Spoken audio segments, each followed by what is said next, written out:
Hello friends, क्या आप भी घुटने के दर्द, कमर के दर्द, हाथ पैर के दर्द और जॉइंट्स पेन से परेशान हैं? तो जी हाँ, आज मैं आपके साथ शेयर करूंगी ऐसी होम रेमेडी जिससे कि आपको लगभग 10 मिनट के अंदर अंदर ही आराम आ जाएगा। आज मैं आपसे ज़रूर से शेयर करूंगी कैसे उसे यूज़ करना है, किस तरीके से वह आपको फ़ायदा करेगा, क्या क्या उसकी सावधानियाँ आपको रखनी है। तो लेट्स स्टार्ट द वीडियो। ये एक पौधा ऐसा है जिसके दो पत्तों से, सिर्फ दो पत्तों से आपको 10 मिनट के अंदर ही घुटने के दर्द, कमर दर्द, हाथ पैरों के दर्द और जॉइंट पेन में बहुत ही ज़्यादा आराम मिलेगा और धीरे धीरे वो आपका जड़ से ख़त्म हो जाएगा। पौधा है आक का पौधा। जी हाँ, यह है आक का पौधा, जिसे अर्क का पौधा या मदार का पौधा भी कहते हैं। यह पुराने टाइम से दर्द के इलाज के लिए यूज़ होता चला आ रहा है। आयुर्वेद में भी इसकी उपयोगिता का बहुत बखान किया गया है। इस पौधे में पेन रिलीविंग प्रॉपर्टी पाई जाती है। इसके पत्ते बड़े बड़े होते हैं। यह रेतीली मिट्टी में पाया जाता है या सड़क के आसपास झाड़ झंझाड़ में रेतीले कंकड़ पत्थरों के बीच में यह पैदा पाया जाता है। इस प्लांट की डंडी को हम तोड़ते हैं तो उसके अंदर से एक वाइट कलर का स्टार्च जैसा पदार्थ निकलता है, जिसे कि सामान्य भाषा में दूध बोलते हैं। इसके फूल लाइट पर्पल कलर के स्टार शेप में होते हैं और उसके फूल गुच्छों में पाए जाते हैं। इस पौधे के अंदर एंटी इन्फ्लेमेटरी और एनाल्जेसिक प्रॉपर्टीज़ पाई जाती हैं। इसके अंदर पेन रिलीविंग प्रॉपर्टी पाई जाती है। इसके प्रयोग से दर्द और सूजन में कमी आती है। पौधे के अंदर दो खास कंपाउंड कैलोट्रोपिन और कैलोट्रोपेनिन पाया जाता है, जो कि पेन सिग्नल्स को कम करते हैं और शरीर के दर्द को कम करते हैं। शरीर में वात दोष के कारण शरीर में सूजन और अर्थराइटिस जैसी समस्याएं उत्पन्न होती हैं। आयुर्वेद में और स्टडीज़ में यह पाया गया है कि आक के पौधे में ऐसी प्रॉपर्टीज़ पाई जाती हैं जो कि वात दोष को सही करने का काम करती हैं, जैसे कि इसमें दर्द में और सूजन में आराम देता है आक के पत्ते के पौधे।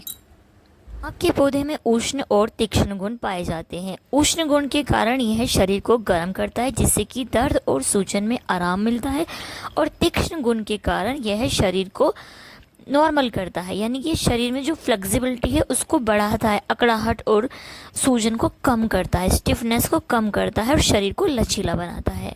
चलिए अब जानते हैं कि आक के पत्तों का इस्तेमाल कैसे किया जाए दर्द और सूजन को घटाने के लिए, और क्या क्या खास सावधानियां बरतनी है इसको प्रयोग में, क्योंकि आक के पत्ते जो हैं टॉक्सिक माने जाते हैं, इसलिए इसको इस्तेमाल करने के लिए बहुत ज़्यादा सावधानी बरतने की ज़रूरत है। बिना सावधानी के इसको इस्तेमाल करना घातक हो सकता है। 2 आक के पत्ते ले लीजिए, इनको अच्छी तरीके से धोकर सुखा लीजिए। थोड़ा सरसों का तेल ले लीजिए और कोई भी कपड़े की पट्टी, मेडिकल टेप या फिर कोई बैंडेज या बांधने के लिए साफ सुथरा आप कपड़ा ले लीजिए। अब सबसे पहले आक के पत्तों को, जो कि धोकर सुखा लिए हैं आपने, उसको तवे पर रखिए हल्की आंच पर, और उसके ऊपर, पत्ते के ऊपर थोड़ा सा सरसों का तेल डाल दीजिए। ध्यान रखिए कि गैस की जो आंच है वो बहुत लो होनी चाहिए। जैसे ही पत्ते थोड़े से नरम हो जाएं, हल्के से गर्म हो जाएं, तभी आप गैस को बंद कर दीजिए।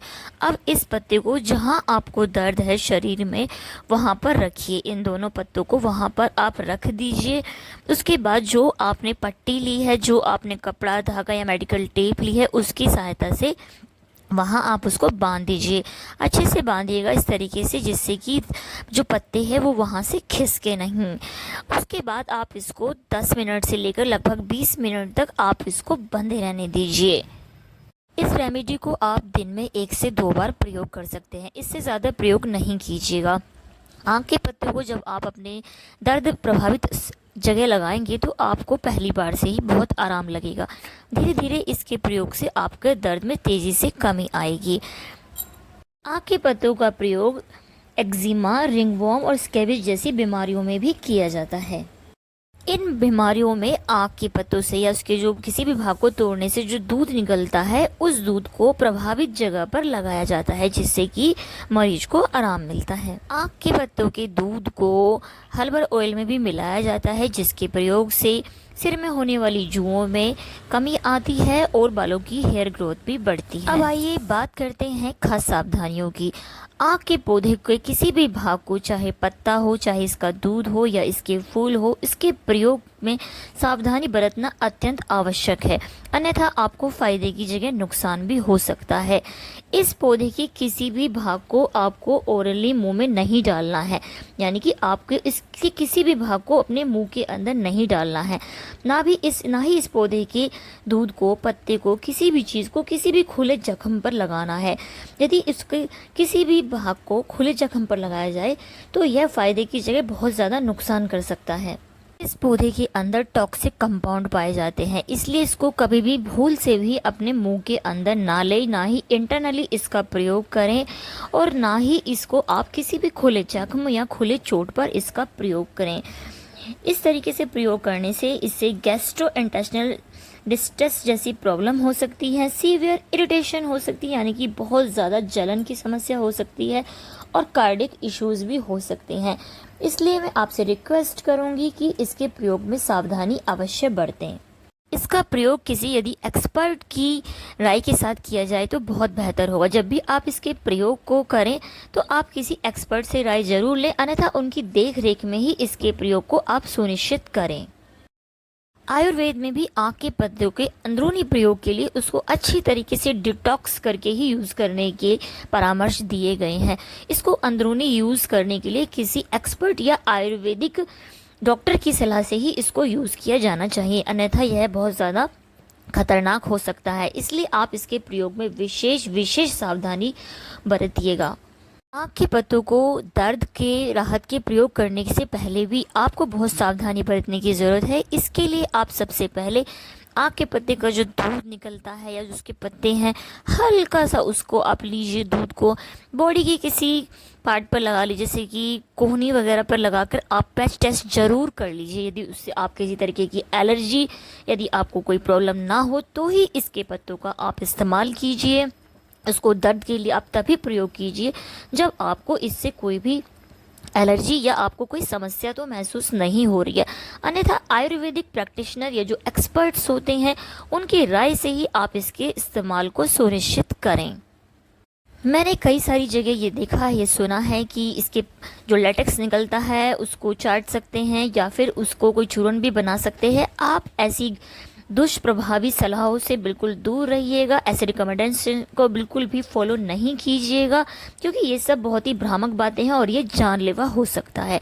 अतः इसके प्रयोग में चाहे आप इंटरनली प्रयोग करें या फिर आप इसको अपने शरीर पर बाहरी रूप से दर्द को कम करने के लिए प्रयोग करें, कृपया से सावधानी अवश्य बरतें, अन्यथा किसी मेडिकल एक्सपर्ट या आयुर्वेदाचार्य की संगत में रहकर ही इसके प्रयोग को आप सुनिश्चित करें। आँख के पत्ते जितने इसके फायदे हैं उतना ही ये घातक और जानलेवा भी हो सकता है। आँख के पत्तों को आप अपनी आँखों से या उसके छुए हुए हाथों से भी बिल्कुल दूर रखिए और म्यूकस मेम्ब्रेन से भी इसको दूर रखिए। यदि इसका आपको लग गया है तो उससे आपको बहुत ज़्यादा इरिटेशन हो सकती है, आपको दिक्कत हो सकती है। यदि गलती से ऐसी जगह आपको इसका प्रयोग हो गया है तो आप उसको अच्छे से साबुन से धो लीजिए, अन्यथा इसके प्रयोग में यदि आपको कोई भी इरिटेशन होती है, कोई दिक्कत हो रही है, कोई जलन हो रही है तो तुरंत से इसके प्रयोग को आप बंद कर दीजिए। मेडिकल एक्सपर्ट और आयुर्वेदाचार्य की सहायता या उनकी देखरेख में ही इसका इस्तेमाल करें, अन्यथा अपने आप से इसका इस्तेमाल बिल्कुल नहीं कीजिए। एक्सटर्नल प्रयोग में भी आपको सावधानी बरतनी है, आपको पैच टेस्ट करना है कि ये आपको इरिटेशन तो नहीं कर रहा है, उसके बाद ही आप इसको यूज़ कीजिए। आँख का पत्ते के जितने फ़ायदे हैं उतने ही इसके घातक और जानलेवा नुकसान भी हो सकते हैं। भ्रामक और गलत सलाहों से आप बिल्कुल बचिए और इसके प्रयोग को अच्छी तरीके से आयुर्वेदाचार्य की संगत में रहकर ही सुनिश्चित कीजिए। यह पौधा एक ऐसी दोधारी तलवार है जिसके अच्छे तरीके से सही निश्चित नियमों के अनुसार प्रयोग किया जाए तो यह आपको दर्द से राहत भी देगा, आपके दर्द को छूमंतर कर देगा। बट यदि गलत इस्तेमाल किया जाए तो यह जानलेवा और घातक भी हो सकता है। कैसी लगी आपको ये वीडियो? यदि अच्छी लगी हो तो प्लीज़ लाइक, सब्सक्राइब, शेयर ज़रूर कीजिएगा। ऐसी ही इन्फॉर्मेटिव और स्वास्थ्यवर्धक वीडियोस के लिए, सही परामर्श के लिए, सही सलाह के लिए बने रहिए, सही इन्फॉर्मेशन के लिए बने रहिए फेम प्रिया चैनल के साथ। यह चैनल आपको सही और स्वास्थ्यवर्धक जानकारी ही देगा। तो फ्रेंड्स, खुश रहिए, स्वस्थ रहिए, मस्त रहिए and don't forget to stay tuned. Fame Priya. Bye bye, friends.